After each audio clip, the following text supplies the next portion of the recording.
যেই ব্যক্তি গুনাহ করার পরে নিজের ভুল বুঝতে পেরে আমি রবের কাছে মন থেকে তওবা করে। আর একটু জোরে বলেন, আর একটু জোরে বলেন। ওয়া আসলাহা, এবং সঠিকভাবে চলার চেষ্টা করে। ভুল করে তওবা করবে, বাকি জীবনে চেষ্টা করবে ভালো করে চলার জন্য। ফা ইন্নাল্লাহা ইয়াতুবু আলাইহি, আমি আল্লাহ তার তওবা কবুল করব, গুনাহ সব মাফ করে দিব। আল্লাহ গুনাহ মাফ করলা, তো সময়গুলা তো কিছু কাজে যদি লাগানো যায় দয়া করো। আল্লাহ তাআলা সূরা ফুরকানের ৭০ নম্বর আয়াতে বলছেন, ইল্লা মান তাবা ওয়া আমানা ওয়া আমিলা সালিহান ওয়া আমিলা আমালান সালিহান, ইল্লা মান তাবা ওয়া আমানা ওয়া আমিলা আমালান সালিহান ফাউলাইকা ইউবাদদিলুল্লাহ। আল্লাহ পাক বলে যে গুনাহ করার পরে তওবা করবে, তওবা করে সৎ পথে চলার সর্বোচ্চ চেষ্টা করবে নিজের পক্ষ থেকে, এরপরে আমি আল্লাহর উপর ঈমানটা পরিপূর্ণ রাখবে এবং নেক আমল করার চেষ্টা যদি করে, আমি বান্দাকে দেখি আমার বান্দা তওবা করেছে, ভুল বুঝতে পেরেছে, ওই ভুল আর যেতে চাই না মন থেকে, তারপরে সৎ পথে থাকার চেষ্টা করে, এমন কোন বান্দাকে যদি আমি করতে দেখি, আমি আল্লাহ ইউবাদদিলুল্লাহ, ইউবাদদিলুল্লাহ, তার অতীতের যত গুনাহ মাফ করছি সব গুনাহ পরিমাণ সওয়াব আমি আল্লাহ তার ডান কাঁধে লিখে দিব। আল্লাহু আকবার, আল্লাহু আকবার। আরো জোরে বলেন আল্লাহু আকবার, আরো জোরে বলেন আল্লাহু আকবার। সূরা ফুরকানের ৭০ নম্বর আয়াত আল্লাহ পাক বলে, গুনাহ মাফ করেছি তা নয়, গুনাহ যতটা মাফ করছি, ৪০ লাখ যদি গুনাহ হয় ৪০ লাখ পরিমাণ সওয়াব আমি আল্লাহ।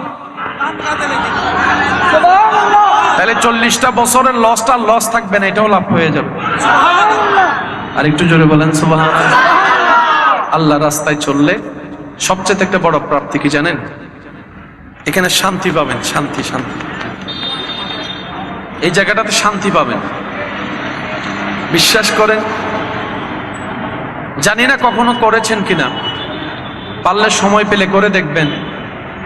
আল কোরআনটা একটু হাতে নিয়ে বুকের সাথে জড়ায় ধরে রাখবেন,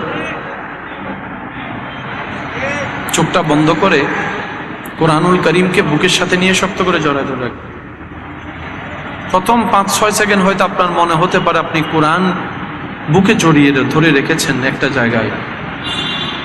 আপনি যদি গভীরভাবে চোখ বন্ধ করতে পারেন, কোরআনের স্পর্শ নিজের সিনার সাথে অনুভব করতে পারেন, আপনি হয়তো আমার সাথে চোখটা খুলে একমত হয়ে বলবেন, ভাইয়া আসলে কেমন যেন অন্য একটা জগতে হারিয়ে গিয়েছিলাম।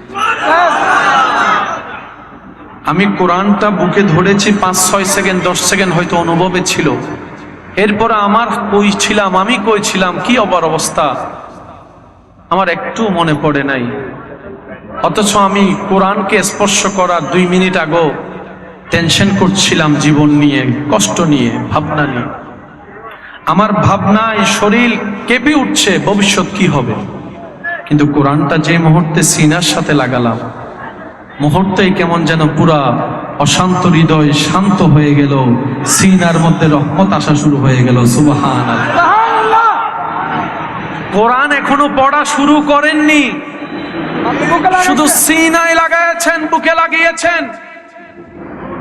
আমাদের কোরআন শুধু সওয়াবের কিতাব নয়, এই কোরআনকে আল্লাহ তাআলা মুমিনদের জন্য শেফার ব্যবস্থা করে দিয়েছেন, রহমতের ব্যবস্থা করে দিয়েছেন। হাজার দুঃখে কষ্টে অন্তর যদি ভরে থাকে, আপনার হৃদয় যদি ভারী হয়ে থাকে, পাথর হয়ে থাকে, কোরআনকে আপনি সিনায় লাগাবেন, যাবেন দেখবেন পাথরটাও মোমের মতো গলে যাচ্ছে। যারা করে দেখেছেন জীবনে, তারা হয়তো আমার কথার উপলব্ধিটা বুঝতে পারবে। অনুরোধ করব, হাজার ব্যস্ততার ভিতরে পারলে একটু চেষ্টা করবেন করে দেখার জন্য। কত অশান্ত হৃদয়ের মানুষ শান্তি পেয়েছে আল্লাহর দরবারে নামাজের সিজদা দিয়ে। মানুষ ঘুমাতে পছন্দ করে, আর ঘুমের মধ্যে সবচাইতে মজার ঘুম হচ্ছে শেষ রাতের ঘুম। বলেন না, বলেন না। রাতের ৮টা, ৯টা, ১০টার ঘুমের চাইতে মজা হচ্ছে নিশি রাতের শেষ রাতের ঘুম। আল্লাহ পাক বলে যে ঘুমও দিলাম, তাহাজ্জুদও দিলাম। সুবহানাল্লাহ বলেন না? এটা হচ্ছে প্রেমের পরীক্ষা। আল্লাহ পাক বলে যে ঘুমও দিলাম, ওই টাইমে তাহাজ্জুদও দিলাম। আমি বলবো না তাহাজ্জুদ পড়, আমি শুধু দেখতে চাই তোর কাছে কি ঘুম প্রিয় নাকি আমার কাছে আসাটা প্রিয়, আমি সেটা দেখতে চাই।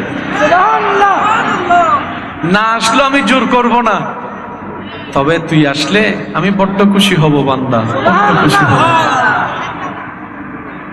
এবার বান্দা বলে আল্লাহ সকালবেলা ডিউটি আছে, 6টা-7টায় উঠতে হয়, না ঘুমালে শরীরে তো এনার্জি পাবো না, সারাদিন কাজের মধ্যে শুধু ঝিমানো লাগবে। আল্লাহ তাহাজ্জুদ তো পড়তে চায়, দিল চায়, কিন্তু দুনিয়া তো আমাকে তোমার দরবারে যেতে দেয় না, হাজার ব্যস্ততার সামনে নিয়ে আসে। রব বলে যে এটাই তো পরীক্ষা, এটাই তো প্রেমিকের পরীক্ষা। দুনিয়া তোকে দুনিয়ার দিকে টানবে। আমি দেখতে চাই কোন কোন বান্দা সে দুনিয়ার ফাঁক ফুকরকে পিছনে ফেলে আমি রবের সাথে সম্পর্ক করাটাকে মজবুত করাকে মনোযোগ দেয়, আমি সেটা দেখতে চাই। বান্দা একদিকে আরামের ঘুম দিলাম, একদিকে তাহাজ্জুদ দিলাম, দেখি তুই কোনটা বাছাই করিস। বুদ্ধিমান বান্দারা তাহাজ্জুদকে আপন করে নেই। প্রথম দিন অফিসে কষ্ট, চাকরিতে ব্যবসায় কষ্ট, দ্বিতীয় দিন কষ্ট, ঘুম পরিপূর্ণ হয় নাই, কষ্ট তো লাগবে, জীবনে তো লাগবে। একদিন দেখে সে তাহাজ্জুদ ছাড়ে না, পড়তেই আছে পড়তেই আছে পড়তেই আছে। একদিন দেখে অন্যদিন 7 ঘন্টা ঘুমায়ে শরীরে যে শক্তি পাওয়া যেত না, এখন কেমন জানি 2-3 ঘন্টা ঘুমায় তার চাইতে বেশি শক্তি পাওয়া যায়। এবার বান্দা চিন্তা করে, আমি না সে বান্দা 7 ঘন্টা ঘুমানোর পরও স্কুলে গিয়ে ঘুমিয়েছি, অফিসে গিয়ে ঝিমিয়েছি, আজকে আমার ঘুম লাগে না কেন? শরীর তো বড় ফিটফাট, শরীর তো বড় শক্তিশালী, শরীর তো একদম এনার্জেটিক, ব্যাপার কি? ভাবতে ভাবতে ভাবতে তখন উনি উত্তর পেল, যতদিন আমি 7 ঘন্টা ঘুমিয়েছি রবের দরবারে হাজিরে না দিয়ে, ততদিন আমার দেহ চার্জ হয়েছে। যখন থেকে আমি নামাজ পড়া শুরু করেছি আমার রূহ চার্জ হওয়া শুরু হয়েছে, আমার রূহ এনার্জি পাওয়া শুরু করেছে। রূহ যখন এনার্জি পাওয়া শুরু করেছে, অটোমেটিক শরীরের শক্তি 10 গুণ বেশি বেড়ে গিয়েছে। সুবহানাল্লাহ। মাথায় রাখবেন ভাইয়েরা, শরীরের শক্তির চাইতে বড় শক্তি হচ্ছে মনের শক্তি। মনের শক্তির চাইতে বড় শক্তি হচ্ছে রূহের শক্তি। চিৎকার দিয়ে বলেন সুবহানাল্লাহ। কারো কাছে বাড়ি আছে, কারো কাছে বাড়ি নাই, কারো কাছে গাড়ি আছে, কারো কাছে গাড়ি নাই, কারো কাছে বউ আছে, কারো কাছে বউ, কারো কাছে টাকা আছে, কারো কাছে টাকা নাই। পার্থক্য আছে না নাই? পার্থক্য আছে না নাই? কিন্তু সবাই একটা জায়গায় চাই, সেটা হচ্ছে একটু সুখে থাকতে চাই, একটু শান্তিতে থাকতে চাই। কথা বলি নেই, শুনি নেই তো আমি? সবার চাওয়া এই জায়গায় একটু সুখে থাকতে চাই, একটু শান্তিতে থাকতে চাই। ভয় পাইলে কি শান্তি পাওয়া যায়? ভয় পাইলে কি রাতে ঘুম যাওয়া যায়? ভয় পেলে কি ঘর থেকে বের হওয়া যায়? তাহলে ভয় হচ্ছে মানব জীবনের সুখের শত্রু। বর্তমান অন্যতম একটা রোগের নাম হচ্ছে টেনশন। এই টেনশন থেকে স্ট্রোক পর্যন্ত হয়ে যাচ্ছে, এই টেনশন থেকে প্রেসার বেড়ে বেড়ে শরীরের ক্ষতি হয়ে যাচ্ছে। তাহলে মানুষ সুস্থ সবল শান্তিতে সুখী থাকতে চাইলে টেনশন করা যাবে, ভয় পাওয়া যাবে, জীবনে জয়ী হতে গেলে ভয় পাওয়া যাবে, সামনে এগোতে গেলে ভয় পাওয়া যাবে, কিছু অর্জন করতে গেলে ভয় পাওয়া যাবে, টেনশন করা যাবে। এই দুইটা জিনিস থেকে বাঁচতে পারলেই সুখী। একটা হচ্ছে টেনশন আর একটা হচ্ছে ভয়। অনেক মা বাবারা মনে মনে ভয় করে, দুশ্চিন্তা করে, আমি যদি মারা যাই আমার ছেলে মেয়েগুলোকে কে দেখবে? আমি যদি মারা যাই এতগুলা ঋণ রেখে আমার ছেলে মেয়েগুলা এই ঋণের বোঝা কিভাবে টানবে? আমি যদি মারা যাই আমার ভাইয়েরা কি, আমার বোনেরা কি আমার ছেলে মেয়ের খেয়াল রাখবে কি রাখবে না? প্রত্যেকটা মা বাবার এই টেনশন, আমি শুনি নাই? প্রত্যেকটা মা বাবার এই টেনশন। তাহলে মানুষের সুখের দুশ্মন হচ্ছে টেনশন, মানুষের সুখের দুশ্মন হচ্ছে ভয়। এবার আমরা বললাম, আল্লাহ আমার বন্ধু তো ডুপ্লেক্স বাড়ি বানাই ফেললো, 2 নাম্বারই টাকা কামাই। আমার আরেকজন বন্ধু তো এইভাবে অন্যায় জুলুম করে করে প্রভাবশালী হয়ে গেল, তার এক কথায় পুরো এলাকা উঠে আর বসে, আল্লাহ আমি তো কিছু পেলাম না। রব বলে যে কিছু পাও নাই, বাবা বাবা অপেক্ষা করো, যদি কোন রকম ধৈর্য ধরে ঈমান নিয়ে নেক আমলের সাথে আমি রবের প্রিয় বান্দা হয়ে যেতে পারো, তাহলে তোমার জন্য আমি আল্লাহ এমন বিশেষ নিয়ামত দিব যেটা তোমার বন্ধুরা পাবে না। আলা ইন্না আউলিয়া আল্লাহে লা খাউফুন আলাইহিম ওয়ালা হুম ইয়াহজানুন। যারা আমার বন্ধু হয়ে যায় আমি আল্লাহ তাদেরকে, তাদের অন্তরকে ভয় থেকেও মুক্তি দিয়ে দিই, দুশ্চিন্তা থেকেও মুক্তি দিয়ে দিন। সুবহানাল্লাহ, আল্লাহু আকবার। আল্লাহর বন্ধুদের কোনো ভয়, বলেন না আল্লাহর বন্ধুদের দুনিয়াতে কোনো ভয়, কবরে কোনো ভয়, হাসরে কোনো ভয়। আল্লাহর বন্ধুদের দুনিয়াতে কোনো টেনশন, কবরের কোনো টেনশন, হাসরের কোনো টেনশন। এবার যার কাছে দুনিয়া আখিরাতের টেনশনই নাই, তার মতো সুখী আর আছে কে? তার মতো সুখী আমি শুনি নাই, আপনারা একটু বলেন না, তার মতো সুখী, তার মতো সুখী। হাজার কোটি টাকার মালিক ওয়ালারও টেনশন আছে, আছে না নাই? আছে না নাই? কোটি কোটি টাকার মালিকের ওয়ালার অন্তরও ছোট্ট জায়গায় ভয় একটা, আমি যদি মইরা যাই আমার চাচা, আমার স্বাস্থ্য ভাই, আমার আপন ভাই তো আমার ছেলে মেয়েকে সম্পত্তি আর দিবেন না, কামাইলাম আমি, ভোগ করবে। এবার আমার বোন বলে আল্লাহ তোমাকে রাজি করতে গেলে তো পর্দা করতে হয়। আল্লাহ পর্দা করতে গেলে তো বিয়ে বাড়ি তার ওভাবে যেতে পারবো। আল্লাহ আমি পর্দা করতে গেলে অনেকে আমাকে ব্যাকডেটেড হুজুরনি বলে ডাকে। আল্লাহ আমার সুন্দর পোশাক, এত দামি পোশাক, আমি পর্দা করলে তো কেউ দেখবে না। আমার সৌন্দর্যের এত মেকআপ তো কেউ দেখবে না। রব বলে যে কাউকে দেখাইস না, আমাকে দেখা। সুবহানাল্লাহ বলেন না, কাউকে দেখতে দিস না, আমাকে দেখতে দে। এবার সেই বান্দি বলে, সে আল্লাহর বান্দিটা বলে, আল্লাহ আমি যদি তোমাকে খুশি করে চলতে চাই দুনিয়াতে অনেক কঠিন রাস্তা হবে। রব বলে যে আমি তো সেটাই দেখতে চাই, জান্নাত পাওয়াটা তো সহজ নয়, রাস্তা তো কঠিন হবেই, রাস্তা কঠিন হবেই। বিসিএস পরীক্ষা যদি এত কঠিন হয়, জান্নাত পাওয়াটা তো তার চাইতে কঠিন, তার চাইতে বড় নিয়ামত ওয়ালা, সহজ রাস্তা হবে না। আমি তো চাই আমার বান্দা কঠিন রাস্তা আমার জন্য খুশিতে খুশিতে পার হয়ে যাবে। আল্লাহ আমার সৌন্দর্য, রব বলে যে কোন রকম তুই সৌন্দর্য সেভ করে আমি রবের বিধান, আমার নবীর বিধান মেনে কোন রকম তুই একটু জান্নাত পর্যন্ত আয়। আমি আল্লাহ জান্নাতি নারীদেরকে প্রত্যেকটা দিন সুন্দর বাড়াই দিব, প্রত্যেকটা দিন সুন্দর বাড়াই দিব, প্রত্যেকটা দিন সুন্দর বাড়াই দিব। সুবহানাল্লাহ, আমি শুনি নাই? জান্নাতি নারীদেরকে আল্লাহ প্রত্যেকটা দিন সুন্দর বাড়াই দিবে। শনিবারের সৌন্দর্যতার চাইতে রবিবারের সৌন্দর্যতার লেভেলটা একটু হাই থাকবে। শুধু তাই নয়, আমরা সবাই জানি হুর অনেক সুন্দর, হুরের কোনো তুলনা হয় না। জান্নাতি নারীদের সৌন্দর্যে আল্লাহ এমন বাড়াই দিবে, জান্নাতের হুরেরা পর্যন্ত জান্নাতি রমণীর দিকে তাকাই থাকবে, মুগ্ধ নয় না, এত সুন্দর। আল্লাহ তুমি কাদেরকে দিবা? রব বলে যে যারা দুনিয়াতে আমাকে খুশি করে চলবে। সুবহানাল্লাহ, আরো জোরে। আল্লাহ প্রত্যেক বান্দাই চায় তোমাকে খুশি করে চলতে। সবারই কম বেশি মনের একটা ইচ্ছা আছে না? যেমন মাঝে মধ্যে আপনাদের অনেক সময় হয় কালকে থেকে নামাজ পড়বো ইনশাআল্লাহ, কালকে থেকে নামাজ ছাড়বো না, কিন্তু আর হয়ে উঠে অনেক সময় মনে হয় না কালকে থেকে ভালো হয়ে যাব, কালকে থেকে আর ওদের সাথে মিশবো না, বন্ধুদের সাথে আড্ডা দিব না, এরকমও হয়, কিন্তু আর হয়ে উঠে। এই যে আপনার মাঝে মধ্যে ভালো হওয়ার চিন্তা আসা, এটাই আপনার অন্তরের প্রতি আল্লাহর রহমত।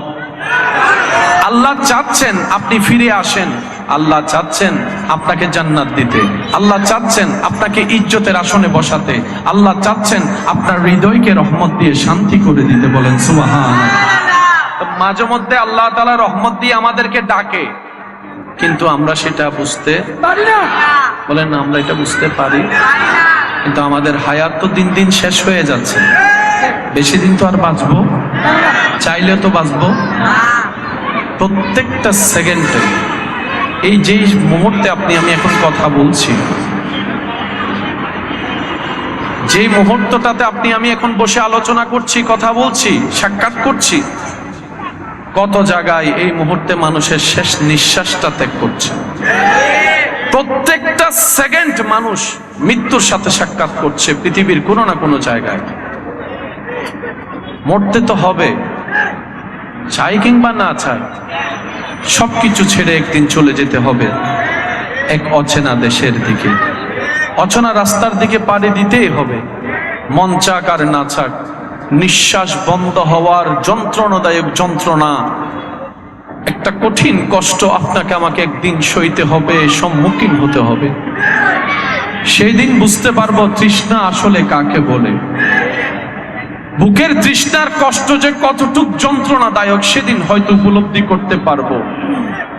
একদিন চলে যেতে হবে সবকিছু ছেড়ে, সবকিছু ফেলে, যতই আপন হোক, যতই প্রিয়র হোক, যতই কাছের হোক। কুল্লু নাফসিন যায়িকাতুল মউতের যখন ডাক চলে আসবে, একটা সেকেন্ডও আর থাকার কোনো সুযোগ আপনার আমার হবে না। কিন্তু সৌভাগ্যবান তো তারাই যারা দুনিয়াতে থাকা অবস্থায় আখিরাতের সেই চলন্ত রাস্তার মধ্যে আমলের নূর দিয়ে আলোকিত করে রাখে, ঈমানের নূর দিয়ে রাস্তাকে আলোকিত করে রাখে। সুবহানাল্লাহ। ওই আলোটা এত প্রখর, দুনিয়া থেকে জান্নাত পর্যন্ত রাস্তা পুরাটাই আলোকিত হয়ে থাকে। আল্লাহর রহমতের ছায়া নিয়ে সেই বান্দা হাসি মুখে দুনিয়ার থেকে কষ্ট ছাড়া জান দিয়ে যেতেও পারে, আবার আখিরাতে ইজ্জত পেয়ে জান্নাতেও চলে যেতে পারে। সুবহানাল্লাহ। বুদ্ধিমান তারা, আমরা বুদ্ধিমান নই, আমরা হচ্ছে চালাক টাইপের বোকা। কি বললাম? আমরা চালাক টাইপের বোকা। অর্থাৎ আমাদের ভাব, বিহেভিয়ার, কথাবার্তা, চালচলন হচ্ছে আমাদের মতো বুদ্ধিমান, আমাদের মতো পণ্ডিত, আমাদের মতো চালাক পৃথিবীতে আর কেউ নাই। দিন শেষে যখন জীবনের হিসাবটা টান দিলাম, আমি আমার জায়গায়, আপনি আপনার জায়গায়, তখন দেখতে পাবেন আপনার আর আমার মতো বোকা, আপনার আর আমার মতো গাধা পৃথিবীতে দ্বিতীয় আর কেউ নেই। কিভাবে বুঝতে পারবো? যখন দুনিয়ার চশমা দিয়ে দেখি, তখন 2 নম্বরই টাকা কামানোটাকে আমাদের জন্য বুদ্ধিমানের কাজ মনে হয়, অন্যকে ঠকানোটা আমাদের কাছে বুদ্ধিমানের কাজ মনে হয়, অন্যের জায়গা দখল করাটা বুদ্ধিমানের কাজ মনে হয়। একটা দুইটা কথা কাউকে শুনাই দিয়ে তার মুখটা বন্ধ করে দিয়ে অন্তরে আঘাত দিয়ে যেতে পারলেই আমরা যেন চালাকের একটা পরিচয় দিই। না রে ভাই, যখন আখিরাতের চশমা দিয়ে নিজের আমল নিজে দেখতে থাকবো, তখন দেখবো আমাদের মতো বোকা, আমাদের মতো গাধা, আমাদের মতো অপরাধী, আমাদের মতো অযোগ্য বলতে আসলে কেউ নাই। যারা আখিরাতকে অন্ধকার করে দুনিয়াকে আলোকিত করার চেষ্টা করে, তারাই হচ্ছে মূলত গাধা। আর যারা দুনিয়াকে আলোকিত করে আখিরাতকেও আলোকিত করে, তারাই হচ্ছে সত্যিকার সফল এবং বিজয়ী। বলেন সুবহানাল্লাহ। আল্লাহর ওয়ালিরা হচ্ছে সেই দলের মানুষ। বুঝতে পারছি আমি কথা? আমরা হচ্ছে বোকার দলের মানুষ, আর আল্লাহ ওয়ালারা হচ্ছে বুদ্ধিমানদের দলের মানুষ। আমি কি বুঝতে পারছি? একদিন সবাইকে চলে যেতে হবে কি হবে না?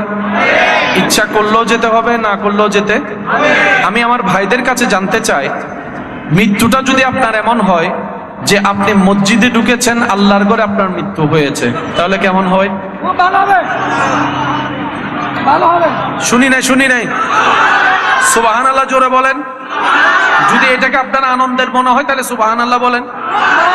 আপনার মৃত্যুটা যদি এমন অবস্থায় হয় আপনার শরীরটা আল্লাহর ঘর মসজিদের ভিতরে, আপনার প্রাণটা চলে গেল। আর যদি আপনার মৃত্যুটা এমন অবস্থা হয় আপনার শরীরটা আল্লাহর ঘর মসজিদের ভিতরে, আপনি দাঁড়িয়ে আছেন নামাজে, আপনার পজিশন হচ্ছে সিজদায়, কপালটা সিজদায়, নাকটা সিজদায়, হাতটা সিজদায়, রবের দরবারে সিজদা অবস্থায় যদি আপনার জানটা বের হয়ে যায়, আমার মনে হয় সুবহানাল্লাহর আওয়াজটা একটু বড় হয়ে গেছে। কেউ তো মরতে চায় না, সবাই বাঁচতে চায়, কিন্তু যখন মরণের কথা চলে আসলো, আল্লাহর ঘর মসজিদের মধ্যে মৃত্যু হবে, মরণের কথা চলে আসলো, রবের দরবারে সিজদা অবস্থায় মৃত্যু হবে, তখন মুমিন বান্দার অন্তর বলে মরতে যেহেতু একদিন হবে, থাকার তো সুযোগ নাই, আল্লাহ মৃত্যু যখন দিবা এইভাবে দিও আমার দেহটা তোমার দরবারে নামাজে দাঁড়ায় থাকবে, মসজিদে দাঁড়ায় থাকবে, আমার কপালটা তোমার দরবারে সিজদায় লুটে পড়ে থাকবে। সুবহানাল্লাহ, আল্লাহু আকবার।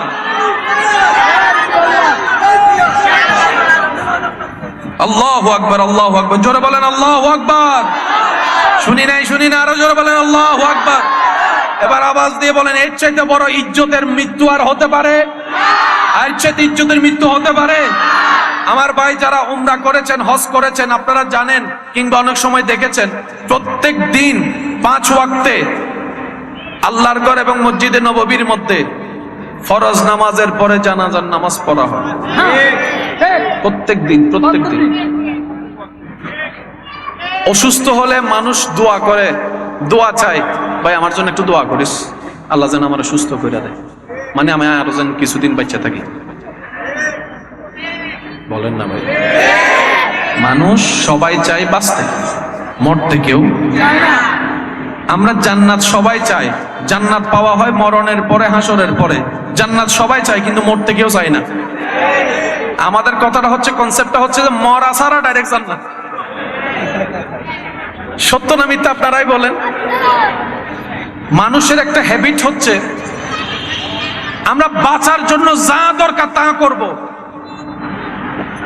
কোন আপনজন যখন অসুস্থ হয়ে মেডিকেলে যায়, অনেক সময় এমনও শোনা যায়, আশেপাশের কাছের মানুষগুলা বলে, ডাক্তার সাহেব টাকা নিয়ে কোনো টেনশন করবেন না, যা লাগে তাই দিব, ওনাকে একটু বাঁচার ব্যবস্থা করেন। তখন ডাক্তার মহোদয় মুস্কি হেসে বলে, ভাই এটা কোনো প্রাডো গাড়ি নয়, এটা কোনো মার্সিডিজ ব্র্যান্ডের গাড়ি নয়, কিংবা এটা কোনো লাক্সারি কোনো ফ্ল্যাট নয় যে টাকা দিবেন পাবেন, টাকা দিবেন পাবেন। এটা এই জায়গা নয়, এখানে টাকা দিয়ে হয় না, এখানে দোয়া দিয়ে হয়, রবের রহমত দিয়ে হয়। আপনার যদি এত বেশি চাওয়া থাকে উনি বাঁচুক, আর দেরি করিয়েন না। আমাদের কাজ আমরা করি, আপনার কাজ আপনি করেন।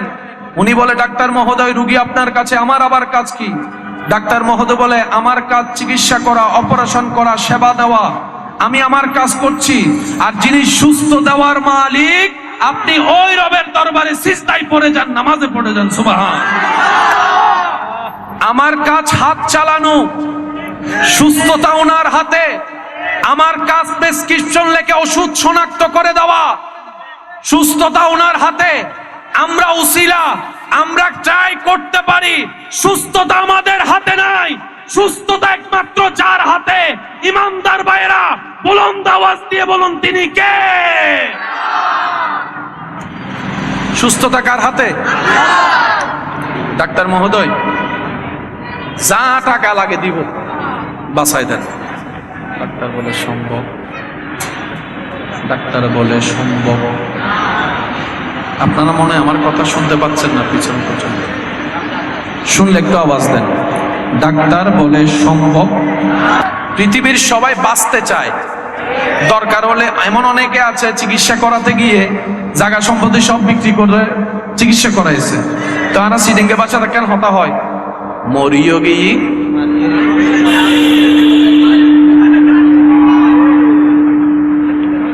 মরিও গিয়ে, তার মানে কি নিজেও মরে গিয়ে বাঁচিবের জিন সম্পত্তি আছে ইবেতে যতই আপন বুক মনের ফোন আপনিতে গাইলে কান দি ফেলাই।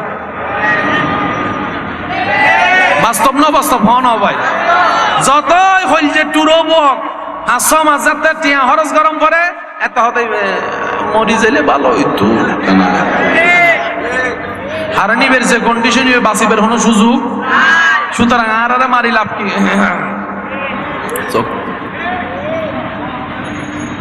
বাস্তবতা এত বড় কঠিন কেমন জানেন?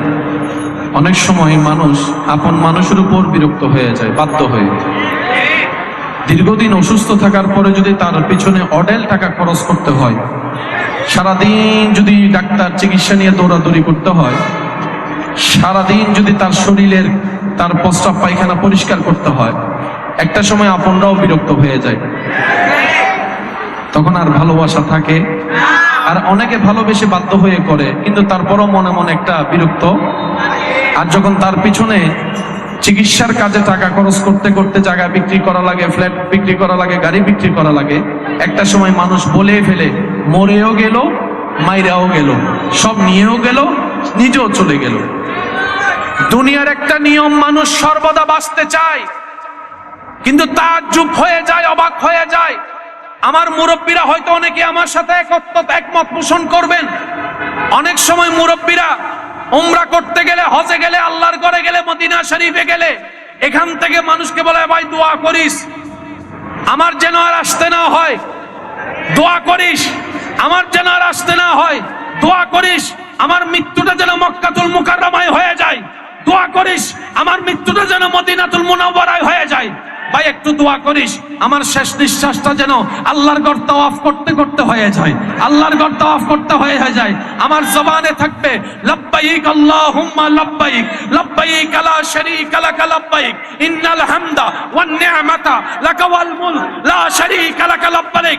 আশিকরা আওয়াজ দিয়ে বলেন লাব্বাইক আল্লাহুম্মা লাব্বাইক, লাব্বাইক লা শারীকা লাক লাব্বাইক, ইন্নাল হামদা ওয়ান নি'মাতা লাকা ওয়াল মুলক লা শারীকা লাক। দোয়া করিস রে ভাই যেন আমার মৃত্যুটা আল্লাহর ঘর দেখতে দেখতে তাওয়াফ করতে করতে হয়ে যায়। দোয়া করিস ভাই আমার মৃত্যুটা যেন আরফার ময়দানে হয়ে যায়, মুজদালিফাতে হয়ে যায়, মিনাতে হয়ে যায়। দোয়া করিস ভাই আমার মৃত্যুটা যেন ইহরামের কাফন পরা অবস্থায় হয়ে যায়। দোয়া করিস ভাই আমার মৃত্যুটা যেন আমার নবীর রওজা মুবারকের সামনে দাঁড়িয়ে আসসালাতু ওয়াসসালামু আলাইকা সাইয়্যিদি ইয়া রাসূলুল্লাহ, নবীকে সালাতু সালাম দেওয়া অবস্থায় হয়ে যায়। এক কথায় সবাই দুনিয়াতে বাঁচতে চায়, কিন্তু মক্কাতুল মুকাররমা মদিনাতুল মুনাওয়ারার কথাই আসলে মানুষ অনেকেই বলে, ভাই দোয়া করিস আমার মৃত্যুটা যেন ওখানে হয়, ভাই দোয়া করিস আমার জানটা যেন ওখানে বের হয়। জগৎ অবাক হয়ে বলে, সবাই সব জায়গায় বাঁচতে চায়, কিন্তু মুসলমানরা এমন করে কেন, মুসলমানরা এমন করে কেন?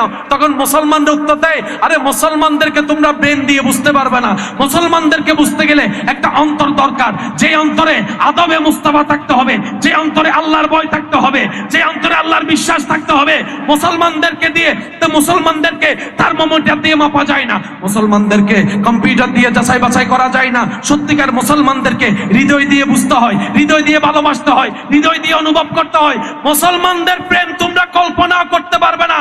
মরণ তো একদিন আছে, কিন্তু আমার মরণটা যদি মক্কাতুল মুকাররমায় হয়, মদিনাতুল মুনাওয়ারা হয়, আল্লাহর রাস্তায় হয়, তাহলে আমার চাইতে বড় সার্থকতা সফল ব্যক্তি আর পৃথিবীতে কেউ থাকবেও না। সুবহানাল্লাহ। কিছু মরণে শান্তি আছে, কিছু মরণে বলেন, কিছু মরণে শান্তি আছে। কোন মানুষ যদি স্বাভাবিকভাবে মারা যায়, তাকে কাফন পরানো হয় কি হয় না? যখন কাফন পরায়, গোসল দেওয়ার পরে তখন তার মুখ দেখে দেয়। মুখ কি করে? গিট কয়টা দেয়? কবর দেওয়ার আগে একটা গিট। মুখটা কি থাকে? ঢাকা। মুখটা কি থাকে? কাপড় দিয়ে মুখ কি থাকে? কিন্তু কোন মানুষ যদি ইহরাম অবস্থায় মারা যায়, মুখটা খোলা রেখে দেয়।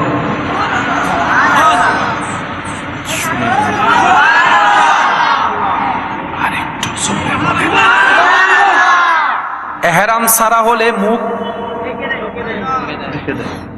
যদি ইহরাম অবস্থায় মারা যায়,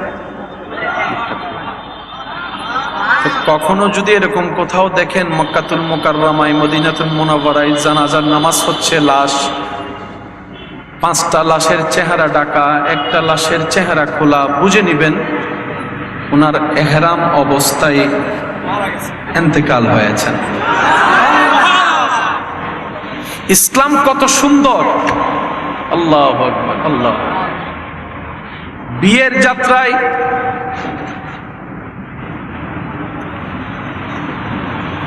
বন্ধু বান্ধব আত্মীয় স্বজন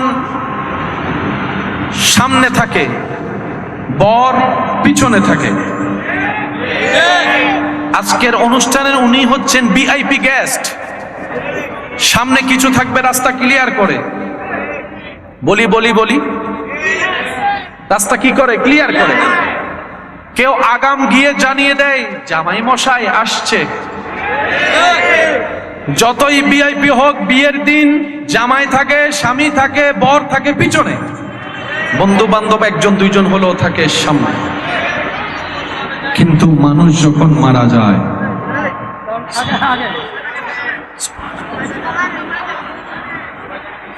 সুবহানাল্লাহ বের হচ্ছে,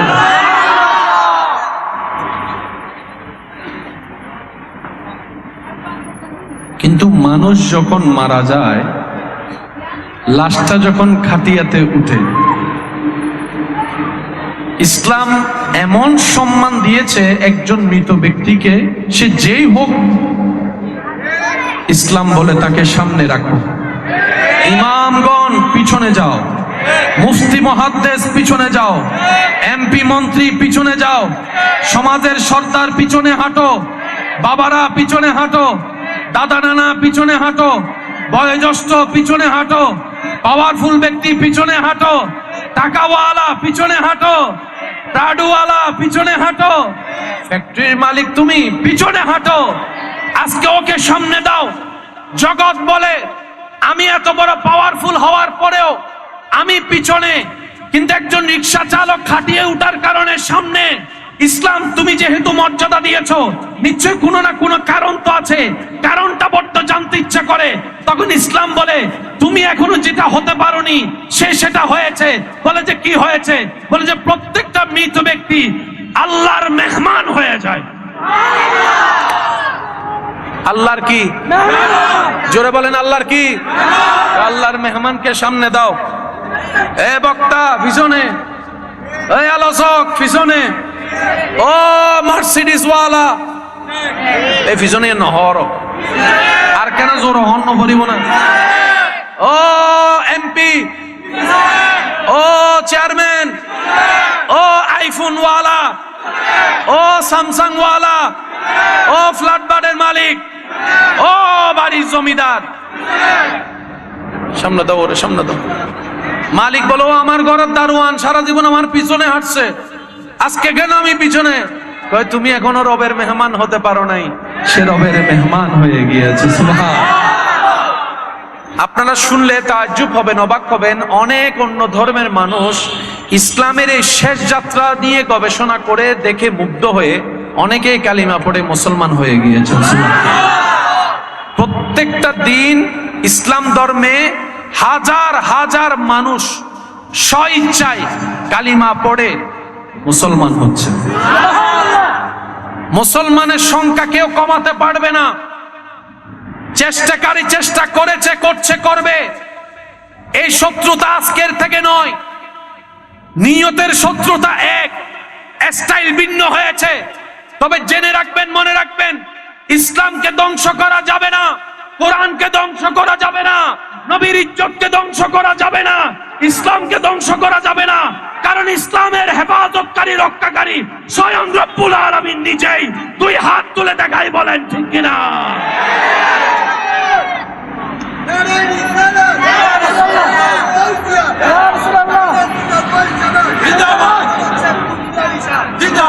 উচ্চ আওয়াজ একবার বলেন মারহাবা। এখন সিডিঙ্গে হতা হই, সিডিঙ্গে বাবু উত্তর দিও। সিডাঙতুন বাইরে গেলে 4-5 দিন তো অনার পর সিডাং হলে মন হাঁদে না? সত্যি করে হই সিডাং আইবেল্লাই মন চায় না? হ্যাঁ চাই তো, এটা ওনারা তো ফুসর করে দি, ওনারা গান ওনারা হন না।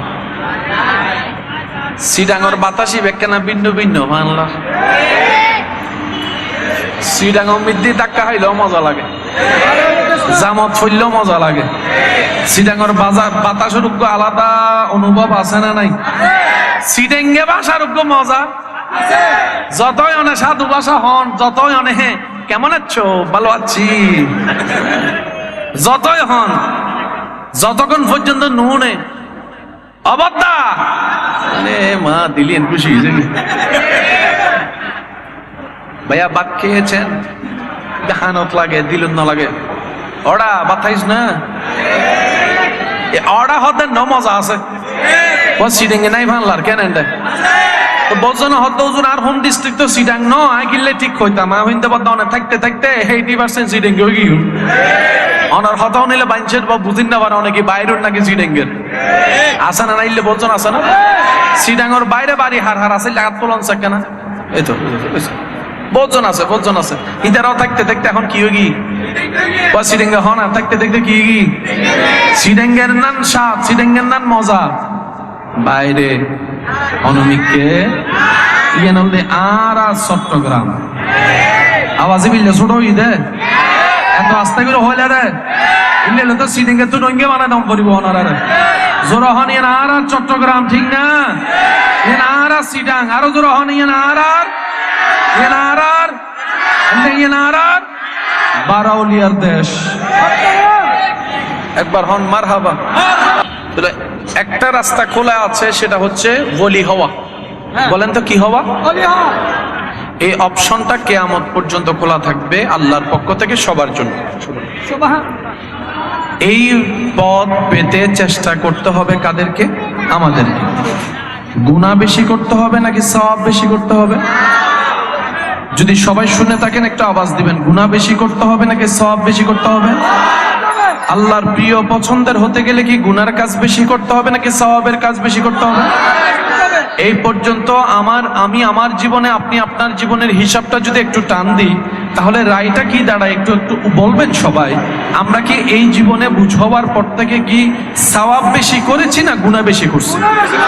আমি গুনাহ বেশি করছি, আপনি বলেন একটু, আমরা কি সওয়াব বেশি করছি না গুনাহ করছি? গুনাহ করলে কি আল্লাহর বন্ধু হয় না শত্রু হয়? কিন্তু আমাদের চাওয়া হচ্ছে আল্লাহর বন্ধু হওয়া। কিন্তু অনেকটা বছর তো আমাদের নষ্ট হয়ে গেল, অনেকটা বছর হাতছাড়া হয়ে গেল। এখন আমরা কি করব? এতদিন তো বুঝি নাই, এখন না বুঝতে পারছি আল্লাহর প্রিয় হওয়া ছাড়া কবরেও শান্তি নাই, হাসরেও ইজ্জত নাই, জান্নাতের স্বপ্ন দেখলেও কাজ হবে না। আল্লাহর প্রিয় বান্দা তো হতে হবে, এবার তো সওয়াব কামাতে হবে। হায়াত তো অর্ধেক শেষ, বাকি হায়াত যা আছে সেটা তো যে 24টা ঘন্টা সওয়াব করতে পারবো এমনও কোনো সুযোগ আমাদের নাই। কারণ আমাদের ইচ্ছায়ও গুনাহ হয়, অনিচ্ছায়ও গুনাহ হয়, চোখের গুনাহ, হাতের গুনাহ, মুখের গুনাহ, পায়ের গুনাহ, এমনে গুনাহ তেমনে গুনাহ হয়ে যায়। করব কি? এবার বান্দা বলে, আল্লাহ জীবনের অনেকটা বছর আমি ভুল পথে গিয়ে আল্লাহ পাক আমি তো সময় নষ্ট করে ফেলেছি, এবার আমি কি করব? আল্লাহ পাক বলে, বান্দা তুমি মন থেকে হৃদয় দিয়ে অনুশোচনার সাথে নিজের ভুল স্বীকার করে আমি রবের রহমতের উপর ভরসা রেখে, বিশ্বাস রেখে আমি রবের কাছে মন থেকে তুমি তওবা করো, মন থেকে তওবা করো। তুমি তওবা করবা একবার, আমি আল্লাহ সারা জীবনের গুনাহ মাফ করে দিতে রাজি। তাহলে সুযোগ আছে না নাই? এবার গুনাহ না মাফ হলো 35, 40, 45, 50 বছরের গুনাহ, কিন্তু সওয়াব তো করার সুযোগ হয় নাই, গুনাহ না মাফ হয়েছে। এবার বান্দা বলে, আল্লাহ 30, 35, 40, 50 বছর যে সময়টা চলে গেল, ওইটা যদি আমি বুঝতে পারতাম, সওয়াব করতে পারতাম। রব বলে যে আমার উপর আশা করে, আমার উপর ভরসা করে, সে কখনো লসে থাকতে পারে না, তার কখনো লস হতে পারে না। আল্লাহ তুমি এখন কি করবা? আমি তো জানি তোমার দয়া বিশাল, তোমার করুণা বিশাল, আমার গুনার চাইতে তোমার রহমত অনেক বিশাল। আমি আশাবাদী তোমার রহমতের দরবার থেকে সুন্দর কিছু ফয়সালার জন্য। রব বলে যে, বান্দা তুই টেনশন করিস না। সূরা আল মাইদার 39 নম্বর আয়াতে আল্লাহ তাআলা বলে, ফামান তাবা মিন বাদে জুলমিহি, যে ব্যক্তি গুনাহ করার পরে নিজের ভুল বুঝতে পেরে আমি রবের কাছে মন থেকে তওবা করে। আরেকটু জোরে বলেন, ওয়া আসলাহা, এবং সঠিকভাবে চলার চেষ্টা করে। ভুল করে তওবা করবে, বাকি জীবনে চেষ্টা করবে ভালো করে চলার জন্য। ফা ইন্নাল্লাহা ইয়াতুবু আলাইহি, আমি আল্লাহ তার তওবা কবুল করব, গুনাহ সব মাফ করে দিব।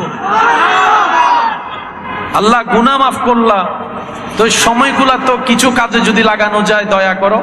আল্লাহ তাআলা সূরা ফুরকানের 70 নম্বর আয়াতে বলছেন, ইল্লা মান তাবা ওয়া আমানা ওয়া আমিলা সালিহান ওয়া আমিলা আমালান সালিহান, ইল্লা মান তাবা ওয়া আমানা ওয়া আমিলা আমালান সালিহান ফাউলাইকা ইউবাদদিলুল্লাহ।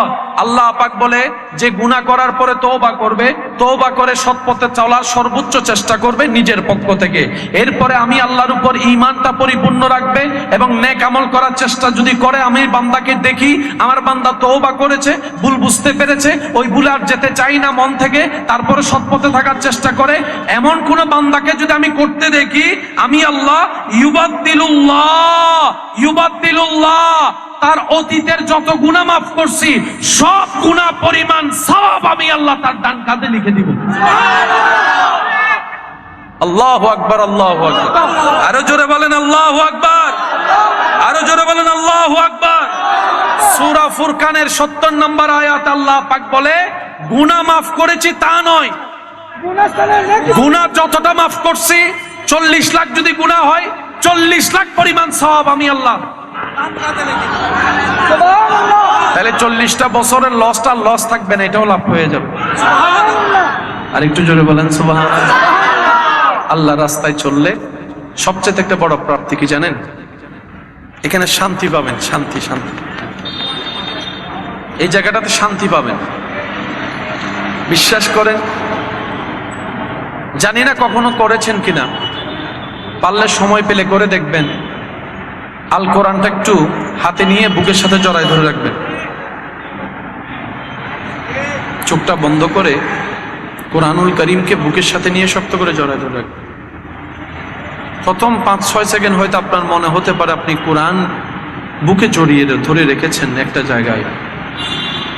আপনি যদি গভীরভাবে চোখ বন্ধ করতে পারেন, কোরআনের স্পর্শ নিজের সিনার সাথে অনুভব করতে পারেন, আপনি হয়তো আমার সাথে চোখটা খুলে একমত হয়ে বলবেন, ভাইয়া আসলে কেমন যেন অন্য একটা জগতে হারিয়ে গিয়েছিলাম। আমি কোরআনটা বুকে ধরেছি 5-6 সেকেন্ড 10 সেকেন্ড হয়তো অনুভবে ছিল। এরপরে আমার কই ছিলাম, আমি কই ছিলাম, কি অবস্থা আমার একটু মনে পড়ে নাই।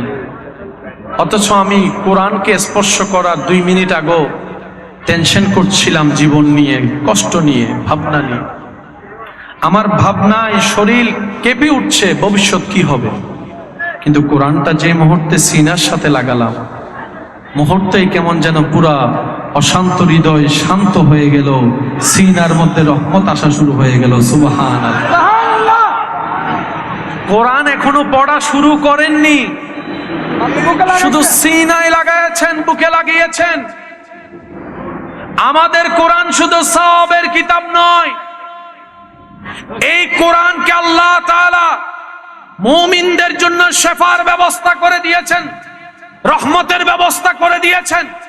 হাজার দুঃখে কষ্টে অন্তর যদি ভরে থাকে, আপনার হৃদয় যদি ভারী হয়ে থাকে, পাথর হয়ে থাকে, কোরআনকে আপনি সিনায় লাগাবেন, যাবেন দেখবেন পাথরটাও মোমের মতো গলে যাচ্ছে।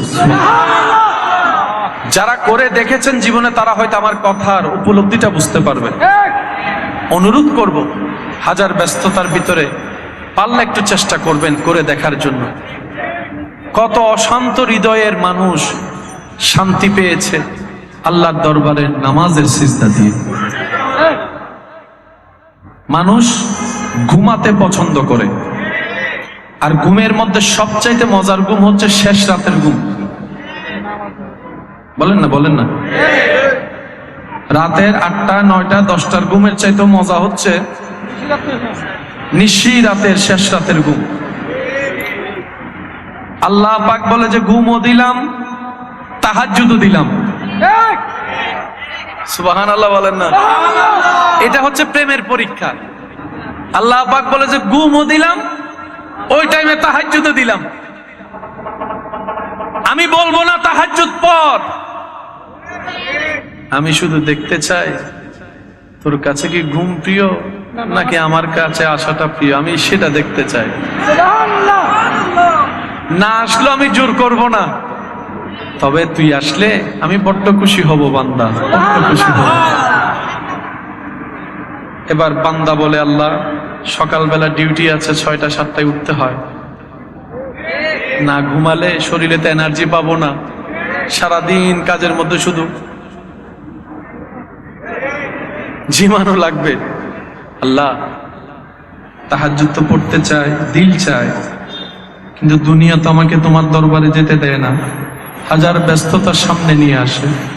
রব বলে যে এটাই তো পরীক্ষা, এটাই তো প্রেমিকের পরীক্ষা। দুনিয়া তোকে দুনিয়ার দিকে টানবে। আমি দেখতে চাই কোন কোন বান্দা সে দুনিয়ার ফাঁক ফুকরকে পিছনে ফেলে আমি রবের সাথে সম্পর্ক করাটাকে মজবুত করাকে মনোযোগ দেয়, আমি সেটা দেখতে চাই। বান্দা একদিকে আরামের ঘুম দিলাম, একদিকে তাহাজ্জুদ দিলাম, দেখি তুই কোনটা বাছাই করিস। বুদ্ধিমান বান্দারা তাহাজ্জুদকে আপন করে নেই। প্রথম দিন অফিসে কষ্ট, চাকরিতে ব্যবসায় কষ্ট, দ্বিতীয় দিন কষ্ট, ঘুম পরিপূর্ণ হয় নাই, কষ্ট তো লাগবে, জীবনে তো লাগবে। একদিন দেখে সে তাহাজ্জুদ ছাড়ে না, পড়তেই আছে, পড়তেই আছে, পড়তেই আছে।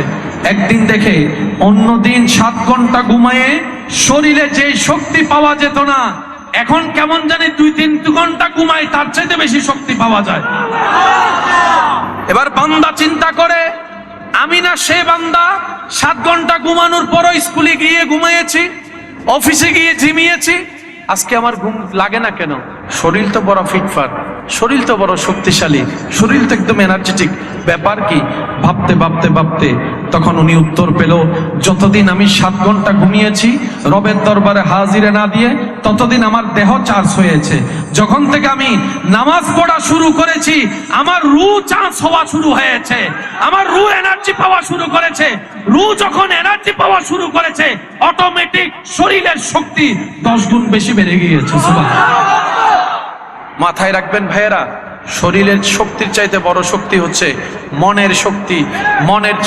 মনের শক্তির চাইতে বড় শক্তি হচ্ছে রূহের শক্তি। চিৎকার দিয়ে বলেন সুবহানাল্লাহ।